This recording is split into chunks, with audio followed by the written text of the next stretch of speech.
नमस्कार दोस्तों, आप सभी का एक बार फिर से स्वागत है हमारे चैनल जनरल अफेयर्स में। दोस्तों, उम्मीद करता हूँ कि आप सभी अच्छे होंगे। और आज की जो वीडियो है वो है centre hikes fertiliser subsidy by 140% on DAP. आजकल के टाइम में जो इंटरनेशनल मार्केट में डीएपी के जो कंपोनेंट्स थे उनका रेट बहुत ज़्यादा हाई हो जाने के कारण डीएपी का भी रेट बहुत ज़्यादा हाई हो गया था, जिसके कारण किसानों को बहुत दिक्कतें देखनी पड़ रही थी। अब सरकार ने सब्सिडी बढ़ा करके उनको कुछ राहत की सांस दी है।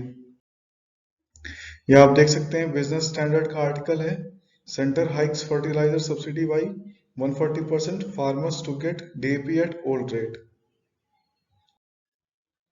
यह आप अपनी स्क्रीन पर देख सकते हैं डीएपी का जो स्ट्रक्चरल फॉर्मूला है। डीएपी का पूरा नाम डाई अमोनियम फॉस्फेट है, और इसमें जैसे इसमें लिखा हुआ डाई अमोनियम, इसमें दो अमोनियम आपकी स्क्रीन पर दिख रहे हैं स्ट्रक्चरल फॉर्मूले में, और एक फॉस्फेट है। और chemical formula NH4 twice HPO4 है, और इसके कॉम्पोजिशन में 46% P2O5 और 18% नाइट्रोजन होता है। दोस्तों, डीएपी इंडिया में यूज होने वाली दूसरी सबसे बड़ी फर्टिलाइजर है, और ये जो फर्टिलाइजर है इसमें फॉस्फेट का कंपोनेंट सबसे ज़्यादा होता है और किसी फर्टिलाइजर के कंपैरिजन में। और ये फॉस्फोरस का न्यूट्रिशन क्रॉप को प्रोवाइड करने के लिए एक बहुत ही अच्छी फर्टिलाइजर है। और ये शुरुआत में नाइट्रोजन का भी डोज देती है, तो ये बहुत अच्छी फर्टिलाइजर है और लो अमाउंट ऑफ सल्फर देती है। और इसका इस्तेमाल जब बीज बो रहे होते हैं या प्री सोइंग कल्टीवेशन के टाइम पे इसका इस्तेमाल करते हैं।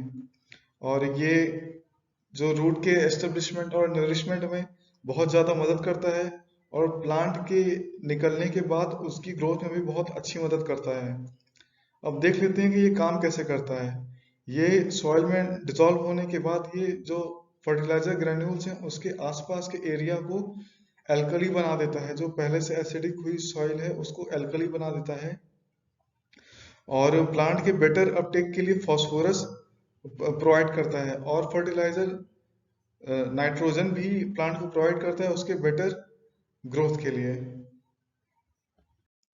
दोस्तों, अब देख लेते हैं कि सब्सिडी का कैलकुलेशन कैसे होता है डीएपी का।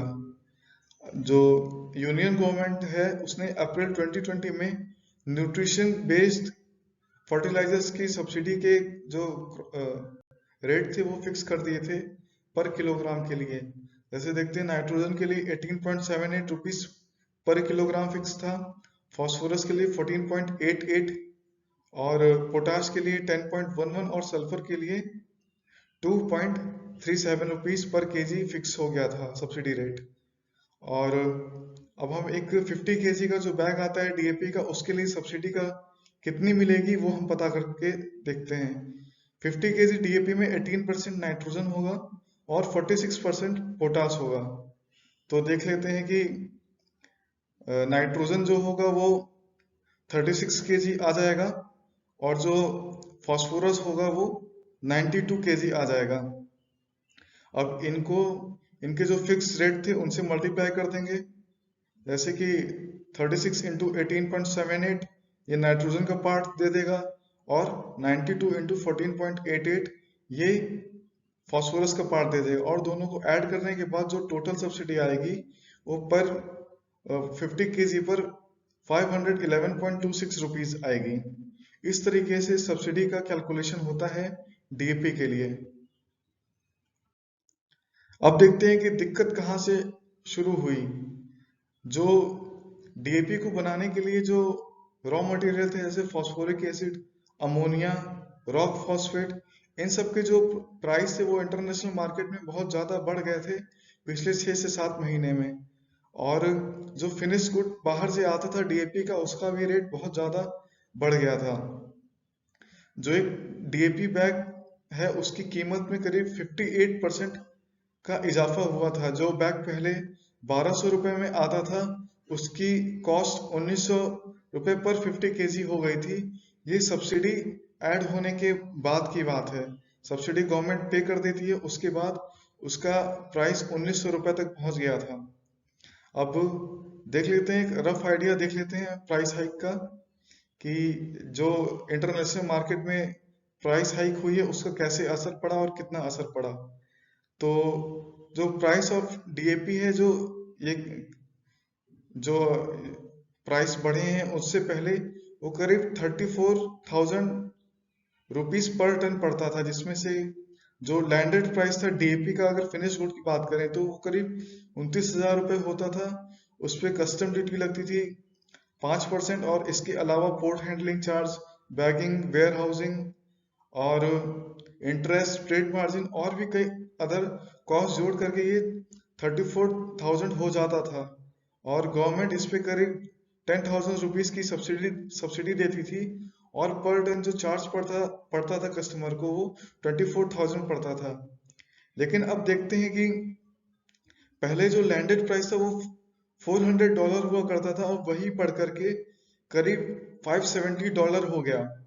और जो कॉस्ट थी वो करीब करीब लैंडेड प्राइस की वो 40 से 41 या 42,000 रुपये तक बढ़ गई थी, जिसका सीधा सीधा असर मार्केट में प्राइस पे देखा गया कि पर 50 kg पे 1,900 रुपये चार्ज हो गए थे।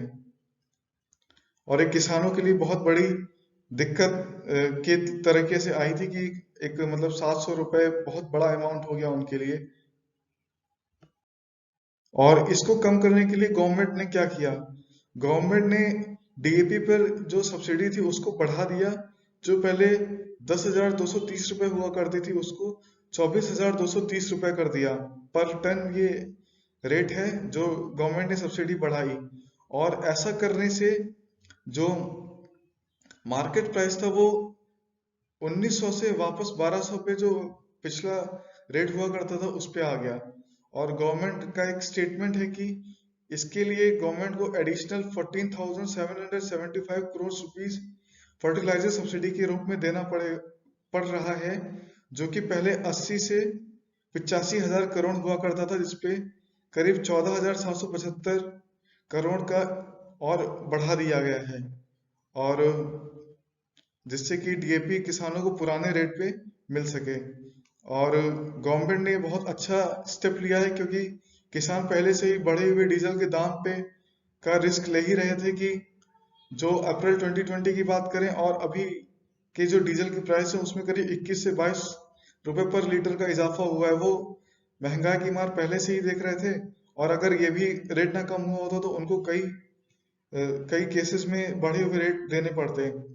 और जब ये रेट नहीं बढ़े तो उसके पहले भी जो इफ्को है, इंडिया की बहुत बड़ी कंपनी फर्टिलाइजर जो प्रोवाइड कराती है, उसने अपने पुराने स्टॉक्स बेचे जो पुराने दाम पे थे। नए स्टॉक्स को उसने बेचना बंद रखा जब तक पुराने उसके नहीं बिके। इस तरीके से गवर्नमेंट ने किसानों की मदद की। ये आप देख सकते हैं कि जो ministry of chemicals and fertiliser के कैबिनेट मिनिस्टर हैं श्री डीवी सदानंद गौड़ा, और जो स्टेट मिनिस्टर हैं ministry of chemicals and fertiliser के श्री मनसुख मांडवीय। दोस्तों, उम्मीद करता हूं कि ये वीडियो आपको बहुत पसंद आई होगी, और आप इसे लाइक जरूर करेंगे, और हमें सपोर्ट करने के लिए कमेंट, शेयर और सब्सक्राइब भी जरूर करें। Thanks for watching.